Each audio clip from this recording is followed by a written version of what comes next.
নমস্কাৰ বন্ধুসকল, স্বাগতম জনাইছোঁ মিক্স বিচু ইউটিউব চেনেললৈ। যিহেতু আপোনালোকে গম পাইছে বৰ্তমান সময়ত কোভিড সংক্ৰমণে ভয়াৱহ ৰূপ লৈছে আৰু এই পৰিস্থিতিত কেন্দ্ৰীয় চৰকাৰে কোভিড ভেকচিন দিয়াৰ প্ৰচেষ্টা হাতত লৈছে।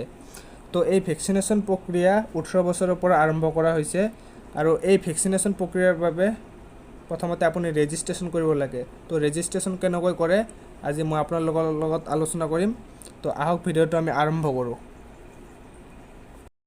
ৰেজিষ্ট্ৰেশ্যন কৰিবৰ বাবে যিকোনো এটা ব্ৰাউজাৰ ওপেন কৰি ল'ব। আপুনি ব্ৰাউজাৰটো ওপেন কৰাৰ পিছত ইয়াতে cowin.gov.in বুলি চাৰ্চ কৰিব। cowin.gov.in বুলি চাৰ্চ কৰাৰ পিছত এনেকুৱা ধৰণৰ এটা ইণ্টাৰফেচ আহিব। আপুনি ইয়াতে লিখা আছে ৰেজিষ্টাৰ বুলি, ৰেজিষ্টাৰত ক্লিক কৰিব। ৰেজিষ্টাৰত ক্লিক কৰাৰ পিছত ইয়াতে লিখা আছে register or sign in for verification. ইয়াতে লিখা আছে এণ্টাৰ ইয়াৰ মোবাইল নাম্বাৰ। আপোনাৰ মোবাইল নম্বৰটো ইয়াতে এণ্টাৰ কৰিব। মই ইয়াতে মোৰ মোবাইল নম্বৰটো এণ্টাৰ কৰি আছোঁ। একদম সহজ প্ৰচেছ হয় এইটো। মোবাইল নম্বৰটো এণ্টাৰ কৰাৰ পিছত তলত লিখা আছে ইয়াতে গেট OTP বুলি। গেট OTPত ক্লিক কৰিব। আপোনাৰ মোবাইলত এটা OTP আহিব। সেই OTPটো ইয়াতে লিখা আছে OTP ভেৰিফিকেশ্যন বুলি। তলত লিখা আছে এণ্টাৰ OTP। এণ্টাৰ OTPত আপোনাৰ OTPটো ইয়াতে বহুৱাই দিব।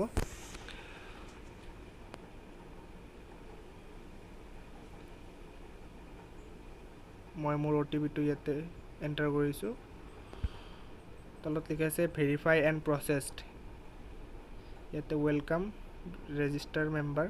ইয়াতে আপুনি আপোনাৰ ID প্ৰুফ যিকোনো দিব পাৰে, আধাৰ কাৰ্ড বা পান কাৰ্ড। মই ইয়াতে পান কাৰ্ড দিছোঁ। পান কাৰ্ডৰ নাম্বাৰটো দিব লাগিব। পান কাৰ্ডৰ নাম্বাৰটো দিওঁ মই।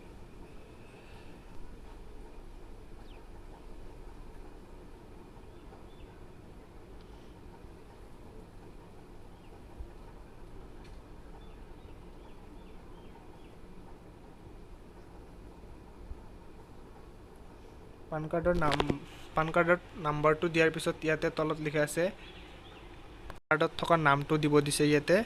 মই ইয়াতে মোৰ নামটো দিছোঁ। তলত জেণ্ডাৰ চিলেক্ট কৰিব। জেণ্ডাৰটো চিলেক্ট কৰাৰ পিছত আপোনাৰ ডেট অফ কোনটো চনত আপুনি জন্ম হৈছে সেই চনটো ইয়াতে এণ্টাৰ কৰিব। এণ্টাৰ কৰাৰ পিছত তলত থাকিব ৰেজিষ্টাৰ বুলি। ৰেজিষ্টাৰত ক্লিক কৰিব। ৰেজিষ্টাৰত ক্লিক কৰিছোঁ এইটো। ৰেজিষ্টাৰত ক্লিক কৰাৰ পিছত এয়া চাওক মোৰ হৈ গৈছে ৰেজিষ্টাৰ। একদম সহজ প্ৰচেছ হয় এইটো। আপোনালোকে নিজৰ মোবাইলতো কৰিব পাৰে। ভিডিঅ'টো যদি ভাল লাগি থাকে তেতিয়াহ'লে লাইক, কমেণ্ট এণ্ড শ্বেয়াৰ কৰিব। আৰু যদি আপুনি চেনেলটোত নতুন হয় তেতিয়াহ'লে ছাবস্ক্ৰাইব বটনটো ক্লিক কৰি দিব। আশা কৰিছোঁ ভিডিঅ'টো ভাল লাগিছে আপোনালোকৰ। ধন্যবাদ।